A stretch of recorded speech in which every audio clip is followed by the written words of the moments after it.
일단은 미국 증시 마감 상황 보도록 하겠습니다. 예. 자, 다우지수 0.3% 올랐고요. S&P 500 0.7, 나스닥 지수는 1.01% 올랐습니다. 그렇게 지금 막 광팔았는데 상승률은 별로네? 라는 생각하시는 분들도 있을 텐데 장 초반에 많이 올랐죠. 개장 초에는 그렇죠. 다우지수가 2% 올랐고요.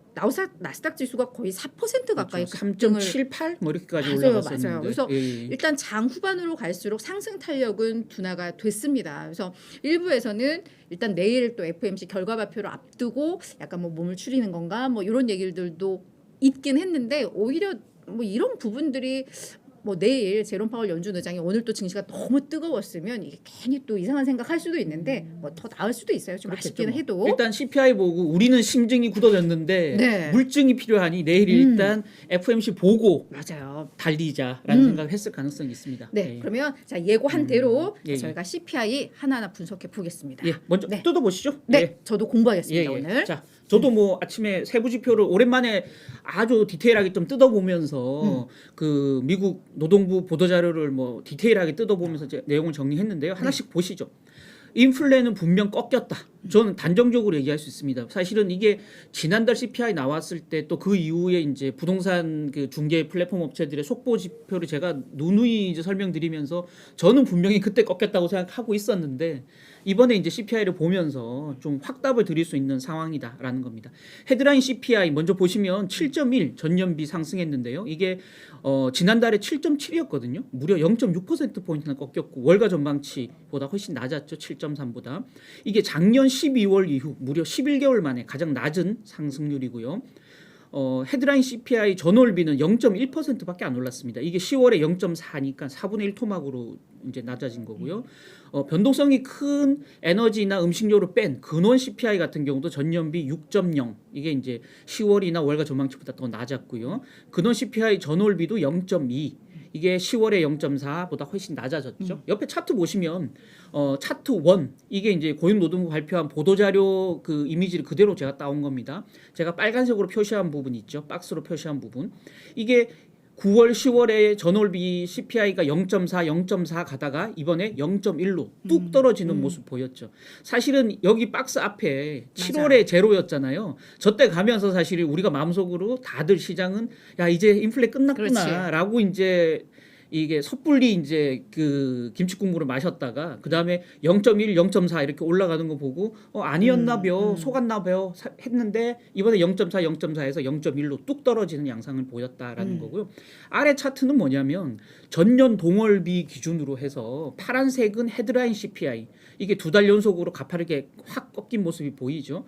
그 아래에 기울기는 조금 완만합니다만은 약간 붉은색으로 돼 있는 보라색으로 돼 있는 부분은 근원 CPI가 두 달 연속으로 밑으로 꺾여 내려가는 모습 우리가 완연히 좀 확인할 수 있다라는 거죠. 다 이렇게 이제 생각할 수 있어요. 야 고작 두 달 보고서 뭐 이렇게 지가 확실하다고 얘기하는 거야. 그래. 그래서 이제 CPI 얘기를 하기 전에 일단 미국 CPI 구성 그 비율을 살펴보는 게 중요합니다. 이걸 알고 넘어가자고요. 그렇지. 그래서 미국 CPI는 어떻게 구성되나 이걸 제가 구성 항목을 노동부 홈페이지에서 그대로 따왔습니다. 여기 보면 쉘터라고 돼 있죠. 쉘터는 주거비입니다. 주거비. 임대료나 집을 수리하는 데 들어가는 비용들 뭐 이런 것들을 다 합친 겁니다. 그래서 이게 무려 32%예요. 그러니까 미국 물가의 소비자 물가의 3분의 1은 그냥 쉘터 때문에 움직인다라고 생각하시면 됩니다. 그 다음에 먹는 게 많잖아요. 인구도 많고 막 이러다 보니까. 그래서 먹는 거, 푸드가 14% 가까이 되고요. 에너지, 미국은 차가 없으면 못 다니잖아요. 그래서 에너지 소비량이 굉장히 많다. 그리고 여기 보면 에너지 관련된 게 또 옆에 여기 두 개 있죠. 트랜스포테이션 커머더티. 이거는 이제 차 들어가는 여러 가지 원자재들. 아래는 그러니까 그 대중교통에 들어가는 이제 비용들이죠. 아래도 이제 대중교통 서비스, 위는 이제 그 뭡니까? 그 대중교통에 들어가는 그러니까 운송 수단에 들어가는 여러 가지 부품들이에요. 옆에 아래 자세히 보면 자동차에 들어가는 휘발유나 연료를 뺀 나머지들이라고 표시가 되어 있어요. 그래서 이제 하여튼 자동차라고 생각하시면 돼요. 자동차나 대중교통. 요게 이제 한 13% 되고요. 음식하고 에너지가 합쳐서 20% 정도 되고요. 그 다음에 쉘터가 33% 가까이 되고 이거 세 개가 다다 이렇게 그게 그냥 생각하시면 돼요. 50%네요. 예, 요거 세 개만 어떻게 움직이는지만 보면 우리는 CPI가 어떻게 움직이는지 다 알 수 있다라는 거죠. 특히 근원 CPI 얘기할 때는 요 가운데 두 개 음식 에너지를 뺀 거잖아요. 그렇지. 그럼 사실은 근원 CPI는 쉘터하고 트랜스포테이션만 보면 사실 답이 나온다. 그나마 좀 비중 높은 게 이 메디컬 케어 의료 서비스죠. 미국은 이제 그 우리처럼 그 국가 건강보험 의무화가 거의 안 돼 있기 때문에 의료 비용이 개인들이 그렇지. 많이 이제 부담하니까 이게 좀 커요. 요것만 이제 이해하시고 넘어가면 뒷부분이 쉽게 이해가 됩니다. 그러게. 이 노동부 보도자료 그대로 따와서 제가 박스만 쳤습니다. 자 보시죠. 지난 5월부터 이번 달까지 7개월치의 그 전월비 상승률이에요. 각 항목별. 그다음 맨 끝에 있는 건 계절 조정 안 한 전년 동월 상승률입니다. 맨 앞에 빨간색 푸드죠. 네. 맞죠? 푸드 보세요. 1.2, 1.0, 1.1, 0.8, 0.8, 0.6, 0.5. 확연히 음식도 많이 올랐지만 이번에 그나마 올랐지만 떨어진 게 확인되죠. 그나마 전년 동월 대비해서는 10.6%나 좀 많이 올라서 그나마 음식료가 이제 CPI를 조금 끌어올렸어요. 에너지는 어떻게 됐는지 밑에 파란색 박스 한번 보시죠. 3.9, 7.5, 마이너스 4.6 갔다가 마이너스 갔는데 최근에 이제 그 잠깐 10월에 올랐잖아요. 그러다가 11월에는 다시 마이너스로 돌아섰다. 이렇게 이제 이해가 하시면 되겠고요. 그다음 노란색. 이게 그 노란색 오렌지색은 신차하고 중고차인데 이게 사실은 팬데믹 이후 미국 CPI를 처음에 끌어올릴 때 장본인들이잖아요. 그렇지. 신차가 어떻게 됐는지 요 끄트머리만 보시면 0.7, 0.4 그다음 제로 이번에는 멈췄죠. 이제 상승이 완전 멈췄습니다. 그다음 밑에 중고차 중고차는 지난 여기 그 7월부터죠. 7월 마이너스 0.4로 돌아선 이후에 계속 마이너스입니다. 근데 마이너스가 이제 계속 커져요. 마이너스 0.1, 마이너스 1.1, 마이너스 2.4 이번에 마이너스 2.9. 중고차가 카바나 같은 회사가 왜 카바나. 몰리는 공지에 그래, 몰리는지 알 수 맞아요. 있죠. 이걸 보면. 네. 자, 그다음에 제일 중요한 게 쉘터라고 말씀드렸죠. 쉘터 초록색으로 표시했습니다. 여기 쉘터 있죠. 네, 쉘터 보시면 쭉 가시면 조금 빠졌는데 높아요. 0.7, 0.7, 0.8, 0.6 맞죠? 전년 동월 대비해서 7.1 높잖아. 근데 왜 빠졌다고 얘기해? 조금 더 지켜보시자고요. 뭐 메디컬 케어 빠졌어요. 1.0 마이너스 0.6 마이너스 0.7 이 메디컬 케어도 이제 빠지는 게 보인다. 그럼 제일 이제 남아 있는 게 여전히 높은 게 쉘터잖아요, 맞죠? 네, 네. 그다음에 음식료는 변동이 많지만 음식료는 요번에 좀 높게 나왔다. 네. 요걸 이제 보자고요. 자, 쉘터만 빼면 주거비만 빼면 기저 인플레는 마이너스로 돌아섰다는 겁니다. 이미 지금 CPI는 플러스처럼 보이지만 한번 보시죠. 여기 앞에 있는 차트는 뭐냐면 그 근원 CPI에서 쉘터가 차지하는 영향입니다. 지금 이게 쉘터예요, 초록색이. 쉘터는 끄트머리 조금 빠졌지만 엄청 높죠. 네네. 맞죠? 그다음에 요거는 이제 그 기본 코어 물가 상승률입니다. 아, 맞죠? 네네. 코어 CPI고요. 요거 이제 그 쉘터를 뺀 코어 CPI입니다. 쉘터를 빼면 CPI가 이만큼 뚝 떨어지는 게 보이죠. 네. 이걸 전월 대비로 바꿔보면 이미 마이너스가 돌아서 있습니다. 근원 CPI가. 맞죠? 네. 전년 동월 대비해서는 파란색 조금 많이 꺾여 있고요. 이게 전월 대비하면 이미 마이너스로 두 달째 돌아섰다라는 겁니다. 그래서 쉘터를 빼면 물가 기저적인 흐름에 나타내는 근원 인플레는 이미 마이너스로 오히려. 돌아서 있다라는 겁니다. 그래서 쉘터만 빠지면 이제 완전히 마이너스구나 물가는. 네네네. 자, 쉘터 아직 높다라고 아까 말씀드렸죠. 네. 쉘터도 떨어진다라는 거지 결국은. 왜냐하면 지금 소비자 물가 지수에 나와 있는 주거비 지금 쉘터는 석 달 평균으로 보면 플러스 8.9거든요. 맞아요. 근데 문제는 온라인 임대 플랫폼 업체인 진로우 미국에서 가장 큰 여기 지금 렌트비 지수는 같은 기간 석 달 평균 내보면 3.5밖에 안 올랐어요. 예. 이게 너무 높게 나타나 있다는 거죠. 자, 그래서 세부 항목을 좀 뜯어볼 필요가 있습니다. 여기 보시면 가장 많이 오른 게 뭐냐면 맨 아래 파란색으로 표시된 Owners Equivalent Rent라고 돼 있는 부분이요. OER인데요. 이게 쉘터는 세 가지로 구성되거든요. 일반적인 쉘터 비용, 그다음에 이제 여기 Rent of Primary Residence라고 돼 있는 부분은 그냥 집을 빌려서 월세로 사는 사람들 비용이고요. 맨 끝에 오너가 가지고 있는 렌트는 우리 저번에 말씀드렸잖아요. 맞아요. 네, 미국은 오너들을 그 주거비를 이제 그 물가에 반영시키기 위해서 내가 내 집에 살고 있지만 내 주변의 임대료 시세를 가지고 이걸 임대료 줬다라는 가정하에서 이게 지금 이 집이 집주인이 살고 있는 집이 지금 임대료 줬다 그러면 어느 정도 그 임대료를 내는 건지를 물가에 반영을 시켜줘요. 네네. 예. 그렇죠. 내 집에 내가 사는데 그걸 임대료 그리고- 주변 시세로 반영해 주는 거죠. 네네. 근데 문제는 이 시세가 많이 지금 뛰고 있는데 이거는 6개월에 한 번씩 조사를 한다. 주변 임대료 시세를 6개월에 한 번씩 조사해서 이 자가 주택에 살고 있는 사람이 임대료를 물가에 반영시키거든요. 6개월에 한 번씩 하니까 최근 시차가 시세가 전혀 반영이 안 그러네요. 되고 있는 겁니다. 최근 시세 한번 보시죠. 진로 보시면 지금 이게 아까 지금 커서가 사라져서 제가 이 전년 동월 대비하면 지금 석 달간 렌트비가 3.5 올랐다 그랬잖아요. 네. 근데 전월비로 보면 이미 마이너스로 돌아섰습니다. 여기 아래 차트는 전월비를 제가 갖고 왔거든요. 일부러 추세를 보여주기 위해서. 전월비로는 주거비는 이미 마이너스 돌아섰다. 전년 동월비도 3.5밖에 안 올랐다. 근데 지금 소비자 물가 지수 쉘터는 8.9로 반영돼 있기 때문에 이게 소비자 지수가 높게 나타나고 있다. 이걸 시차를 두고 반영하면 쉘터도 마이너스로 돌아서고 근원 인플레도 마이너스로 돌아선다라는 걸 말씀드리고 싶은 거죠. 네. 자, 다만 그렇다고 그럼 물가 이제 걱정 안 해도 되냐? 불안 요소는 하나 남아 있습니다. 서비스 물가입니다. 여기 아래 보시죠. 크게 이제 우리는 그 재화와 서비스 두 개로 나누잖아요. 재화는 눈에 보이는 공산품들, 뭐 상품들이고 서비스는 눈에 보이지 않는 물가잖아요. 맞죠? 그래서 이 오렌지색은 그 재화예요. 눈에 보이는 상품들, 굿즈라고 영어는 표현하는데요. 굿즈는 이렇게 치솟았다가 이렇게 쭉 빠지죠. 네. 지금 이번 달에 드디어 마이너스로 돌아섰습니다. 굿즈 물가는 하락 반전했다. 이번에 이미.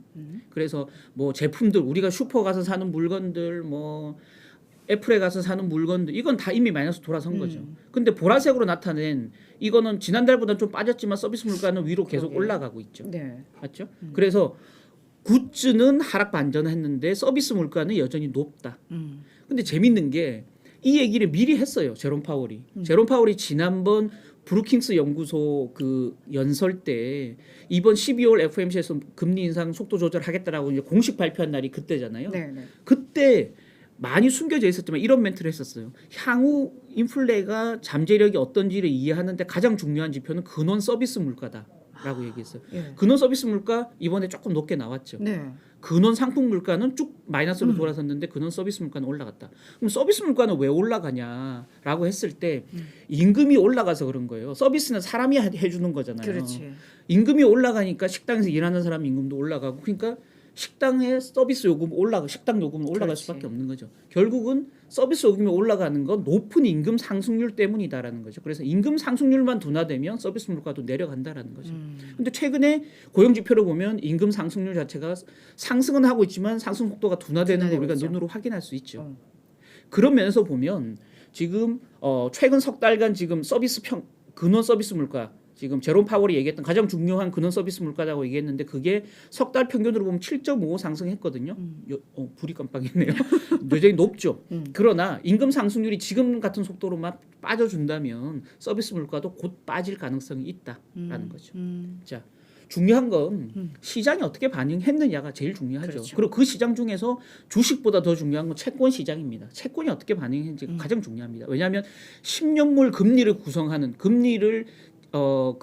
가장 큰 비중을 차지하는 요소는 물가나 기대 인플레거든요. 물가에 따라서 장기 금리는 움직인다라고 그렇지. 보시면 돼요. 결국은 10년물 금리가 어떻게 움직이느냐는 물가하고 그러니까 반비례한다라고 보는 거죠. 정비례하는 거죠. 물가가 그렇죠. 올라가면 금리가 올라가고 맞아요, 물가가 맞아요. 떨어지면 금리가 내려가고. 네네. 자, 물가 발표하자마자 10년물 금리가 어떻게 되는지 한번 보세요. 네. 폭락을 했죠. 주가는 나중에 이제 폭등을 했다가 조금 조정폭이 떨어졌습니다. 상승폭이 떨어졌습니다만 요것도 이제 금리가 끝으로 가면 조금 올라갔어요. 예. 그럼에도 불구하고 여전히 큰 폭으로 폭락을 했다라는 거죠. 10년물 국채금리 한번 보시죠. 3.62였던 게 3.51로 끝났습니다. 하루 만에 11bp나 급락을 했고요. 그러다 보니까 인플레가 이렇게 빠지니까 연준이 금리를 덜 올릴 거야라는 기대감에 금리 정책에 민감한 2년물 금리는 4.39에서 4.22 더 빠졌죠. 17bp나 하루 만에 떨어졌습니다.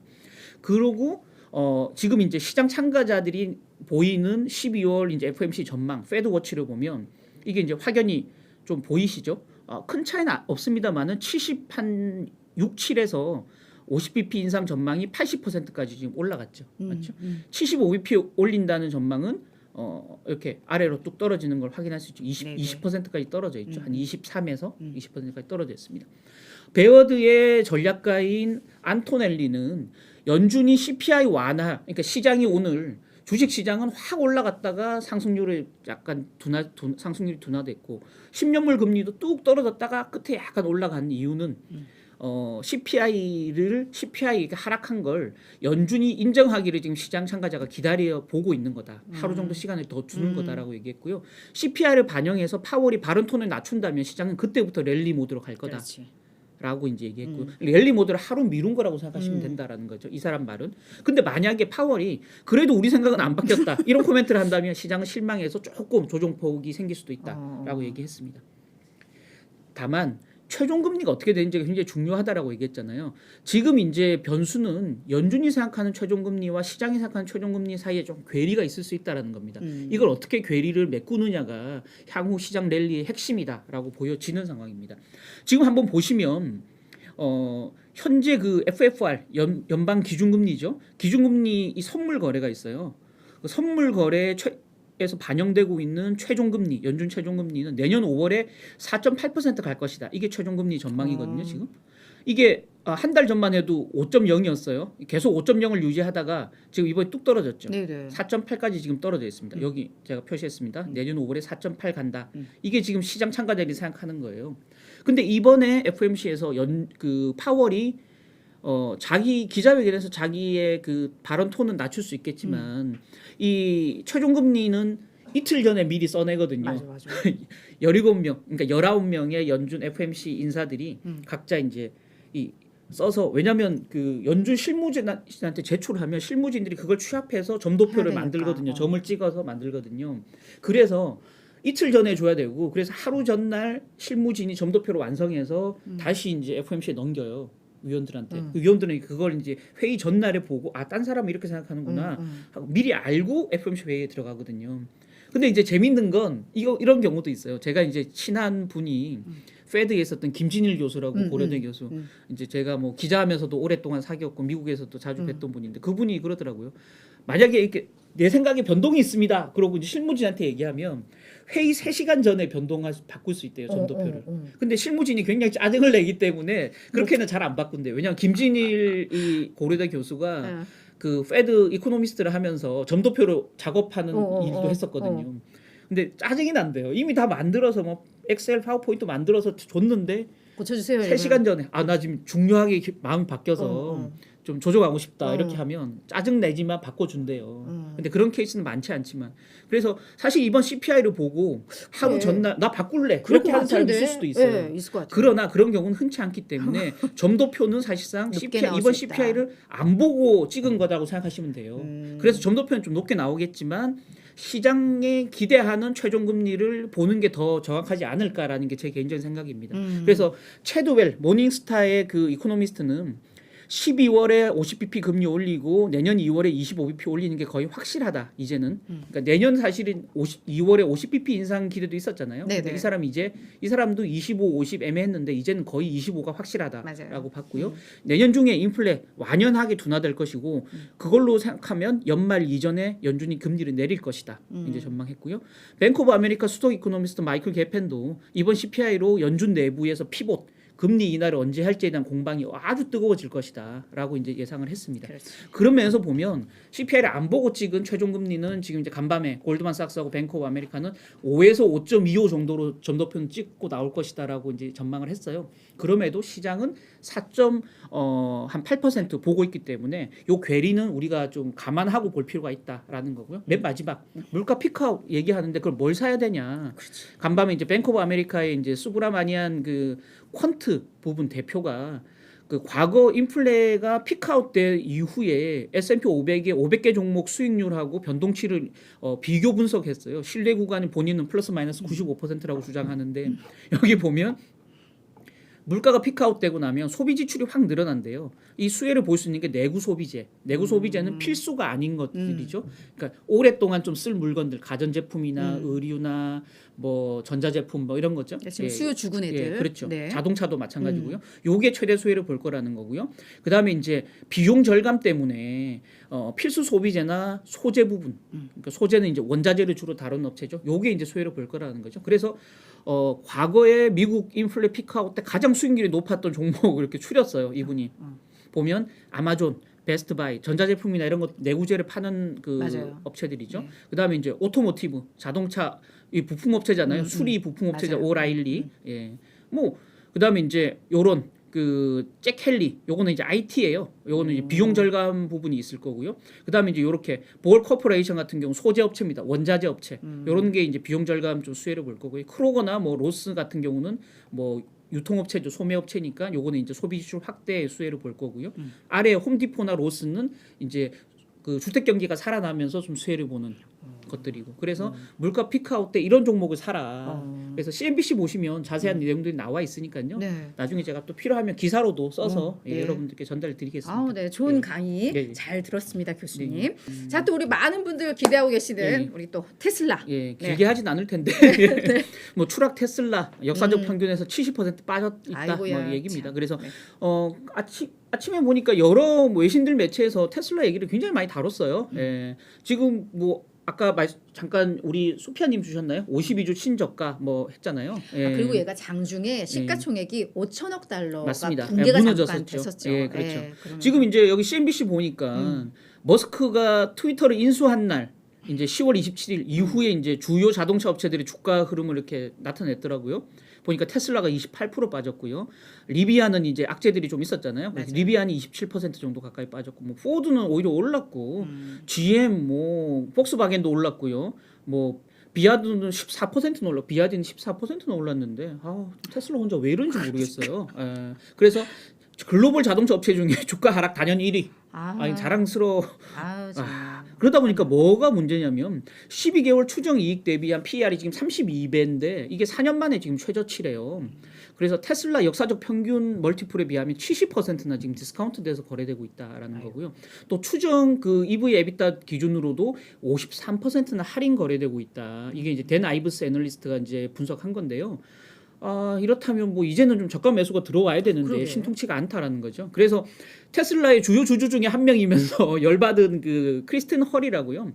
이게 이제 헤지펀드 니아 임팩트 캐피털의 창업주인데 이분이 왜 이 꼬라지가 됐냐지 우리 테슬라가 이사회가 CEO의 전행, 머스크의 전행을 통제하지 못해서 생긴 문제 때문에 우리 주주들이 지금 발목이 잡혀 있지 않냐. 아이고. 어떻게 좀 해봐라라고 인터뷰를 하셨더라고요. 네. 그래서 밑에 내용은 답답해서 저도 주주 입장에서 답답한데 뭐 더 이상 쓰진 않았어요. 그래서 네. 요만큼만 얘기하고 네. 테슬라의 반등을 한번 기대해 보죠. 네, 네. 자. 이거는 이제 뱅크 오브 아메리카가 이제 한 280명 정도의 글로벌 펀드 매니저 서베이를 했는데 경제에 대한 비관론이 좀 낮아졌고 현금 보유 비중을 이제 줄였습니다. 현금 보유 비중이 지난달 설문조사 때 6.2%로 역사상 최고였거든요. 이걸 지금 5.9%로 좀 낮췄다라는 겁니다. 그래서 여기 보시면 이게 경제가 침체로 가느냐 이게 이제 그 전망치가 낮아진 거죠. 그래서 내년 경제 악화될 거냐라고 했을 때 69%가 악화된다라고 답을 했는데 이게 11월에 73%였거든요. 그거보다는 이제 낮아졌고요. 12개월 내에 경기가 침체 오냐 이것도 77에서 68%로 조금 낮아졌고요.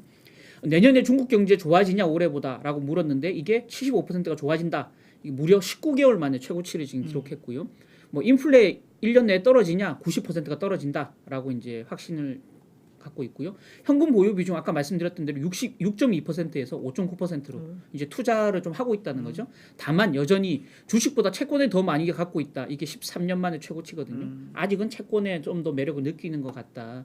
그리고 내년도 가장 수익률이 좋을 자산이 뭐냐고 물었는데 그전에는 계속 주식이었어요. 그러게요. 이게 주식이 이제 이번에는 25%, 국채가 오히려 27%더 높다. 금리가 너무 올랐으니까 예, 이제 그렇죠. 안정되면 예. 그렇죠. 자 마지막으로 하워드 막스. 하워드 막스는 우리 투자자들이 너무 좋아하는 인물이잖아요. 심지어 워런 버핏도 막스가 쓰는 그 레터를 읽으면서 그 오. 인사이트를 많이 받는다라고 얘기할 정도로 가치 투자의 대가 아니겠습니까? 예. 하워드 막스 오크트리 캐피탈의 그 창업주가 조금 전에 이거 막판에 제가 끼워 넣었어요. 네, 왜냐하면 투자자 주주들한테 보낸 레터가 늦게 이제 기사화됐더라고요. 제가 이제 급하게 들고 왔습니다. 이 내용을 보면 이런 겁니다. 더 높은 금리, 더 안전한 수익률을 이제 따먹을 수 있는 시대가 왔다. 내 53년 투자 인생에서 세 번째 큰 변화다라고 얘기했어요. 왜냐하면 2009년 이후에 이제 낮은 수익률에서 높은 수익률의 시대로 한번 이동하지 않았냐. 위험 자산들이 폭등을 하면서 왜냐하면 연준의 무제한적인 돈 풀기 때문에 위험 자산에 엄청난 투자 수익을 낼 수 있는 한 번 시기가 왔었고 이제 그 시기가 사라지고 안전한 채권 금리로 수익을 낼 수 있는 시대가 이제 또 한 번 왔다. 이게 큰 물결의 변화라는 거죠. 자기 53년 인생에. 불안하네. 그렇죠. 그래서 조만간 이제 그 신용 상품에서 견조한 수익률을 얻게 될 수 있다라는 거. 신용 상품은 크레딧 상품입니다. 주로 회사채나 투자 적격 채권들이죠. 채권에서 견조한 수익률을 얻을 수 있는 시대가 왔다라는 거죠. 이제는 막 풀린 돈, 연준이 막 풀었으니까요. 이게 사라졌다라는 거죠. 그리고 돈을 빌리는 사람이 낙관적인 시대, 이게 이제 사라진 거죠. 자산 보유자가 좋았던 시절이 사라졌다라는 거예요. 그래서 이제는 채권자, 돈을 빌려준 사람이 떵떵거리는 시대가 온 거라는 거죠. 왜냐하면 이자율이 워낙 높으니까요. 그렇지. 또 앞으로 자산을 살 사람이 더 유리한 고지에 오르는 시대가 이제 왔다라는 거죠. 그래서 이 돈을 빌려주거나 회사채를 사주는 사람들은 기업에 예전보다 더 높은 수익률을 요구할 수 있고 더 안전한 투자 보호 장치를 요구할 수 있는 돈을 빌려주는 사람이 우위인 시대가 됐기 때문에 돈을 떼일 확률은 더 낮아지고 금리는 더 받을 수 있는. 그래서 굳이 위험 자산에 투자할 이유가 없다. 이제 위험 자산에 크게 의존할 필요가 없는 시대가 됐다. 그래서 주식을 사지 말라는 거예요. 그러니까 주식 아예 사지 말라는 얘기는 아닌데 주식보다 채권이 훨씬 좋은데 왜 주식에 눈을 돌리냐 이 사람은 그 얘기입니다. 그래서 특히나 연준이 극심한 경기 침체가 아니면 연준이 부양책 더 이상 안 쓸 거다 당분간. 앞으로 수년간 미국 기준금리는 기존 10년 평균보다 2에서 4%포인트 더 높을 거기 때문에 금리를 따먹는 상품에 투자하라라는 겁니다. 이 사람은. 그래서 과거에 팬데믹 때나 연준이 돈 풀기 때 잘 작동했던 투자 전략, 주식 사서 위험자산 사서 묵히면 돈이 되는 거 더 이상 이제 앞으로는 성과 안 난다.